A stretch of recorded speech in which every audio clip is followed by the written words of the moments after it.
moi. Bon jeudi, bienvenue à votre émission La Victoire de l'amour. J'espère que vous allez bien ce matin. Comme à tous les jeudis, on rejoint notre amie Marcia et l'homélie par quelqu'un qu'on apprécie beaucoup de Paris, le bon père Michel Marie.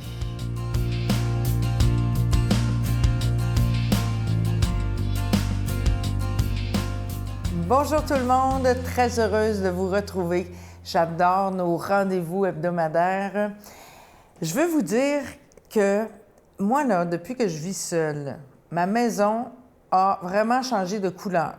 Je vais vous dire pourquoi.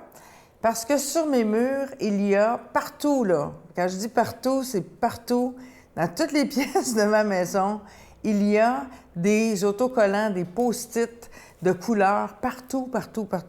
Dans mon sac à main, j'ai des carnets de toutes les couleurs que je remplis. Pourquoi j'aime avoir des notes et des petits rappels de plein de choses que la vie me dit? Bien parce que ça me connecte avec les notes de vie. Qu'est-ce que c'est que les notes de vie? Et ça, la bonne nouvelle, c'est que tout le monde a accès à ça. Imaginez que vous êtes à l'école, puis que le professeur ou la professeure vous explique quelque chose pour que vous compreniez et pour que vous puissiez passer vos examens. Donc, la professeure en avant vous donne des notes, vous donne un enseignement et vous prenez des notes dans votre cahier pour pouvoir mémoriser ça dans le but de réussir votre examen, de ne pas échouer et de ne pas avoir à recommencer votre année. Bien, moi, j'ai toujours pensé, puis j'ai toujours aimé penser ça, que la vie, c'est notre plus grande professeure qui nous donne des enseignements à chaque jour.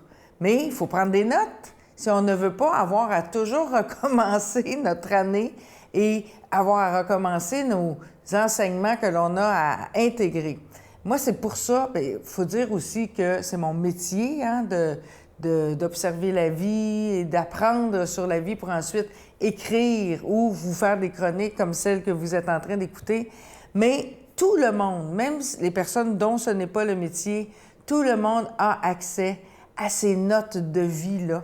Il faut juste être très disponible et disposé pour les recevoir. Comme quand vous allez suivre un cours, là, vous êtes disponible, vous êtes disposé, vous êtes assis avec vos crayons, vos papiers, puis vous écrivez, ou votre iPad, et là, vous prenez des notes. Bien, c'est la même disposition que la vie nous demande d'avoir tous les jours, dans toutes les situations. Alors, si on vit une expérience ou une situation qui nous irrite, bien, prenez des notes sur pourquoi ça m'irrite tant que ça. Qu'est-ce qui est en train de se passer? Ah, regardons, je suis encore impatiente par rapport à telle personne ou en lien avec telle situation. Prenez des notes sur vous-même, sur la vie, sur les expériences que vous vivez. Dans quel but? Pas dans le but de tapisser vos murs de couleurs avec des post-it de différentes couleurs, mais dans le but d'apprendre, d'avancer.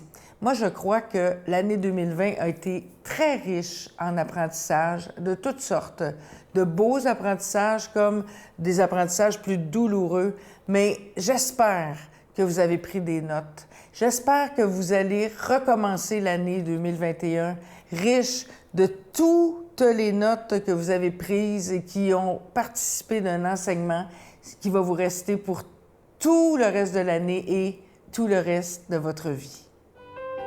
Notre Père qui es aux cieux, que ton nom soit sanctifié, que ton règne vienne, que ta volonté soit faite sur la terre comme au ciel.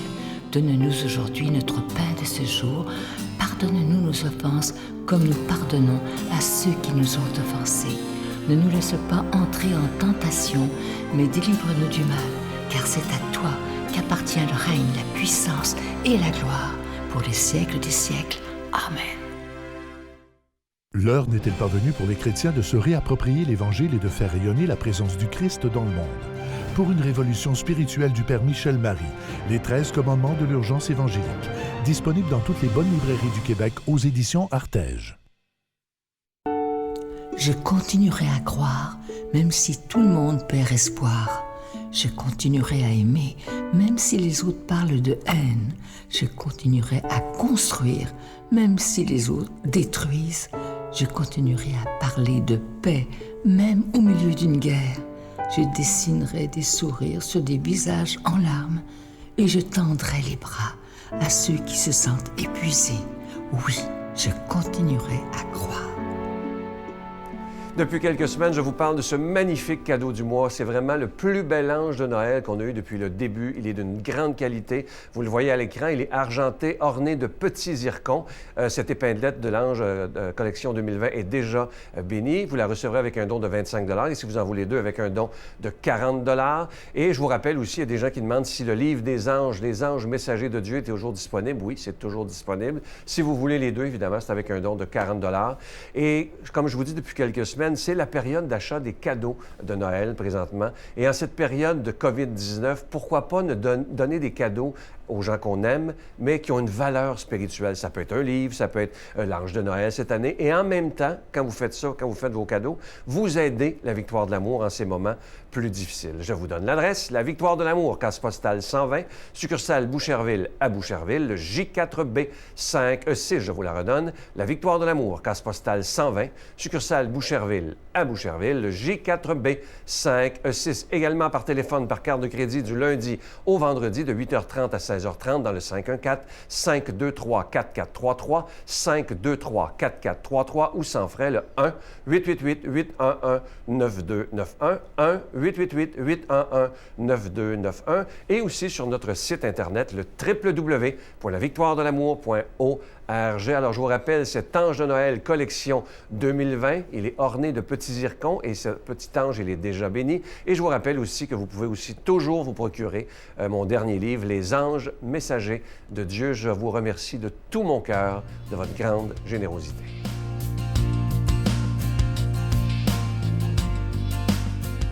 Mon Dieu, donnez-moi la sérénité d'accepter les choses que je ne peux changer, le courage de changer les choses que je peux et la sagesse d'en connaître la différence.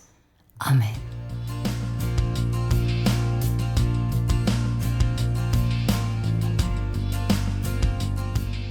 C'est toujours une immense joie que de vous retrouver, mes frères bien-aimés, et de partager avec vous le Saint-Évangile, aujourd'hui, selon saint Luc.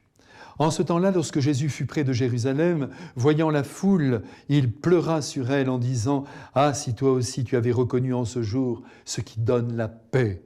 Mais maintenant, cela est resté caché à tes yeux. Oui, viendront pour toi des jours où tes ennemis construiront des ouvrages de siège contre toi, t'encercleront et te presseront de tous côtés. Ils t'anéantiront, toi et tes enfants qui sont chez toi, et ils ne laisseront pas chez toi pierre sur pierre, parce que tu n'as pas reconnu le moment où Dieu te visitait. » Mes frères bien-aimés, nous sommes aujourd'hui auprès du Christ alors qu'il s'apprête à rentrer dans la grande semaine que nous appelons désormais la Semaine Sainte, où il va souffrir, mourir et ressusciter pour nous. Et le voici aujourd'hui sur un versant du mont des Oliviers où il s'arrête un instant pour pleurer, oui, pour pleurer, comme il pleura un jour sur le corps de Lazare en voie de décomposition, car tel est l'état de cette ville de Jérusalem, la cité du Temple, la cité sainte, siège des autorités religieuses qui n'ont rien compris à l'œuvre du Sauveur, qui ne se sont pas laissés impressionner ni par ses miracles, ni par la puissance bénéfique de sa prédication. Mystère d'iniquité à l'égard de Dieu lui-même, qui pourtant s'est dérangé de la gloire, a exposé sa divinité pour enseigner aux hommes à marcher dans la belle lumière du ciel.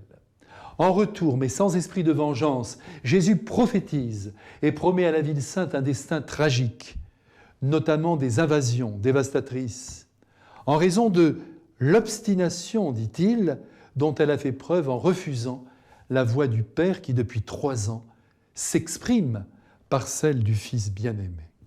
Comprenons bien, ce n'est pas là une punition infligée par Dieu à Jérusalem, c'est Jérusalem elle-même, désormais privée de la sagesse du Christ, qui continuera sa route, opérant ses choix selon ses propres vues. Et en effet, comme l'histoire en témoigne, il est vrai que Jérusalem n'a jamais cessé d'être ballottée, d'être l'objet de toutes les convoitises. Aujourd'hui encore, il faudrait la sagesse du Christ mise en acte pour que l'esprit de détachement, l'estime réciproque entre les peuples, l'amour de la concorde provoque la paix sous l'appel à la nuance. En attendant que le Christ soit reçu par tous les cœurs, constatons aujourd'hui l'immense peine qu'il étreint, alors que les autorités religieuses sont en train de fomenter son arrestation et sa mort. Et il est bon que nous réalisions au passage que Jésus n'a pas été vainqueur sur tous les fronts. Parfois, vous savez, dans sa vie, il a échoué, par exemple, avec le jeune homme riche qui résista à son invitation à rejoindre le collège des apôtres. Ils auraient été 13. Et dans la synagogue, alors là, ça dépasse les bornes, puisque les pharisiens, les sadducéens et les autres composantes du judaïsme cherchèrent littéralement à ruiner l'influence du Christ sur les populations. Et voyez, malgré la fin tragique, pitoyable de notre Seigneur, il est crucifié comme le dernier des derniers, on se moque de lui, on lui crache dessus, eh bien malgré tout, il est le grand vainqueur, il apparaît comme tel.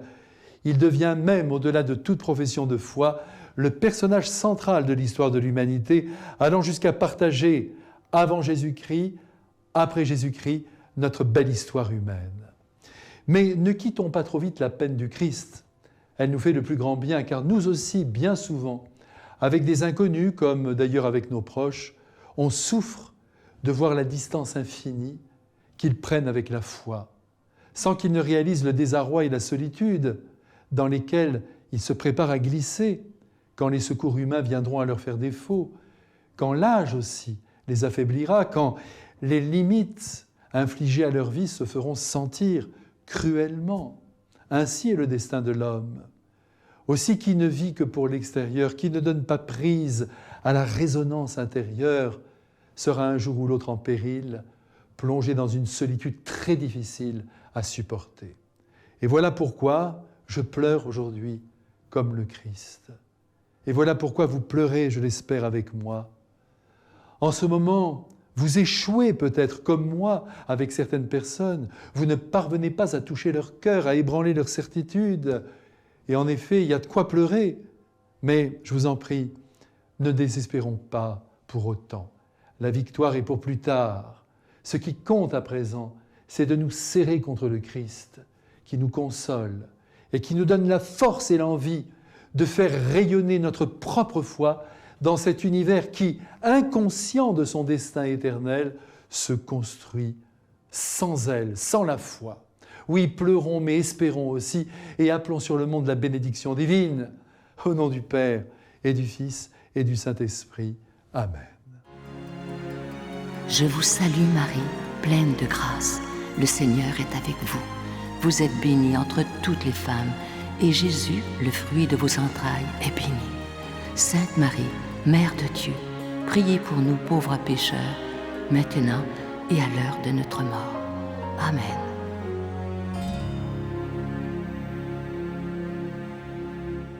Avant de vous quitter, je vous laisse avec cette pensée qui dit ceci. Apprends à saluer au lieu d'ignorer. Apprends à parler au lieu de crier. Apprends à sourire au lieu d'être triste. Apprends à aimer au lieu de détester. Et tu verras que finalement, la vie est belle. Ça prouve une chose, c'est que dans notre vie, tout est une question d'attitude. Si on décide que notre vie, elle sera belle, elle sera belle. Moi, je connais des gens qui ont tout pour se plaindre, mais tout. Toutes sortes de problèmes, même de santé, d'handicap. Et pourtant, ce sont des gens qui encouragent les autres et qui sont souvent plus heureux que bien du monde que je connais qui ont tout. Alors, l'important, c'est l'attitude. Je vous souhaite une belle journée et je vous attends demain. Bye! Le fait d'avoir été dans cette misère, d'avoir vécu dans cette colère, dans cette haine, dans la rue, m'amène à pouvoir comprendre justement les gens qui y sont, les gens qui sont dans des situations, dans différents types d'impasses, spécifiquement les jeunes, à mieux les comprendre